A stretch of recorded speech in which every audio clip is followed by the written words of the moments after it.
Et la situation est meilleure en Europe à partir d'aujourd'hui. La France et les autres États membres de l'Union rouvrent leurs frontières à 14 pays. 14 pays dont le Maroc, l'Algérie, la Tunisie. 3 pays où beaucoup de Français se rendent chaque été pour retrouver leur famille. Mais attention, c'est à chaque pays de décider s'il autorise ou non les Français à venir. La réciprocité et cette situation est loin d'être claire pour ces futurs vacanciers que Roman Oquet a interrogé.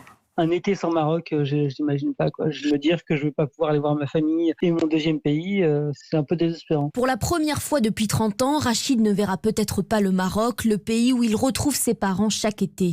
Toujours aucune annonce du Royaume sur la réouverture de ses frontières, probablement pas avant mi-juillet. Je me renseigne tous les jours. C'est un peu difficile d'y voir clair dans la mesure où, en fait, la seule chose que j'ai vue, c'est que les billets d'avion étaient disponibles en août. Mais après, est-ce qu'on pourra prendre l'avion ? Il n'y a rien de sûr, donc on attend. Pour l'Algérie, en revanche, les autorités ont été claires. Les frontières resteront fermées jusqu'à la fin de la pandémie. Là-bas, les foyers de contamination se multiplient. Alors Malika a dû dire adieu à ses 3 semaines de vacances en famille et aux 1500 € déjà dépensés pour le ferry. Ce sont les économies de toute une année. C'est le voyage qu'on prépare toute la famille ensemble. C'est un budget, donc maintenant, on ne sait pas encore si on va avoir des vacances ou pas finalement cette année. Pour l'instant, les vacances ne sont possibles qu'en Tunisie, mais pour y entrer, les contraintes sont lourdes. Les voyageurs doivent présenter un test négatif effectué avant le départ et s'autoconfiner au moins 6 jours dès leur arrivée. Les précisions de Roman Oquet pour Europe 1.